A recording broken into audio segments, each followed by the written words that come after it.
After the meteoric rise of the Guitar Hero franchise, the series saw something of a potentially worrying split when developer Harmonix took off to go do Rock Band, and development duties were handed over to Tony Hawk creators Neversoft. That might sound like a really bad thing, but it seems like Neversoft really got the hang of things pretty quickly. Guitar Hero 3 is, by all accounts, Guitar Hero. It is everything you've come to expect from the series, with some new mode additions that maybe aren't quite so great, but the core gameplay is still really awesome, if also really, really hard.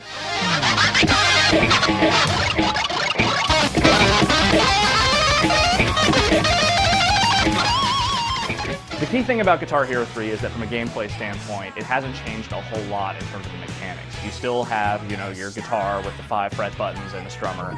You're still trying to hit the notes in time. There are some little subtle differences, like the fact that the game will actually track your note streaks as you play, and the hammer-ons and pull-offs are a little bit easier this time around. But otherwise, there's no real major gameplay difference, apart from the fact that the songs are just a lot harder than they were in any previous Guitar Hero game.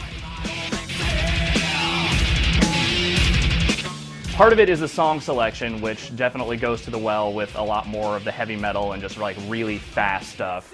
There's also just a lot more emphasis on 3-button chords and just really complex patterns with the notes and solos and whatnot. And then there's the Dragon Force song, which is just completely insane.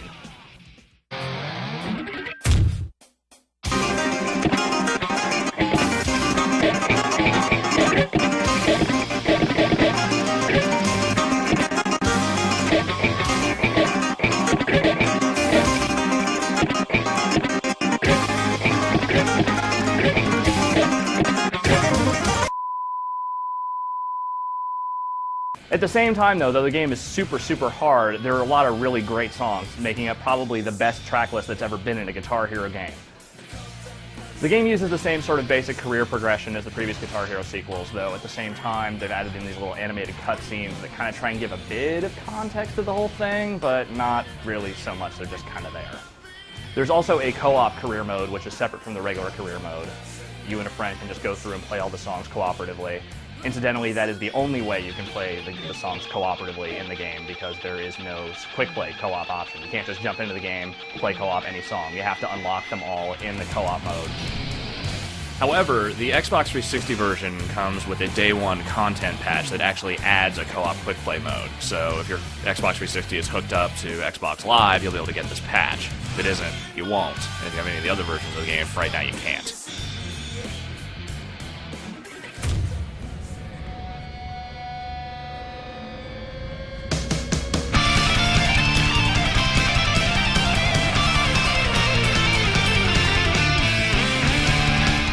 One addition to the game that is not so great is the addition of Battle Mode. This is a lot like the basic face-off mode, except instead of star power, there are these little power-ups you can use. So when you hit a series of notes and get a power-up, you tilt the guitar and you can attack the person next to you by breaking a string on there, or overloading their amp, or upping the difficulty on their side and basically trying to screw them up.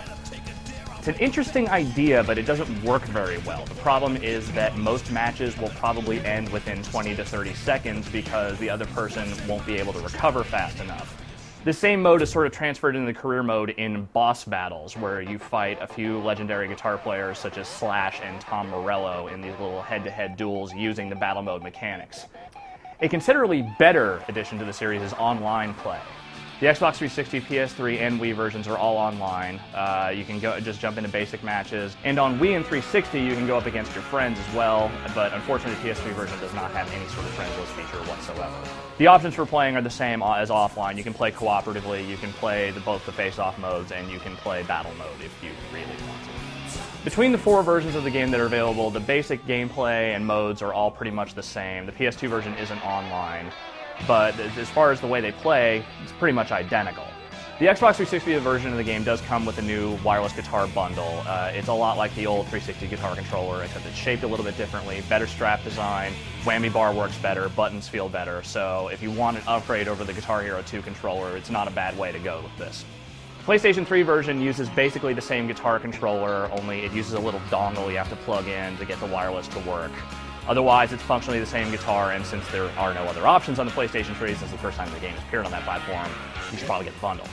PlayStation 2 version also uses the dongle, and it does come with a new guitar bundle. Unless you really want a wireless guitar on the PS2, you probably don't need to go with the bundle on that one, just because the guitar doesn't really feel much better than the old PS2 guitars, apart from the fact that it's wireless.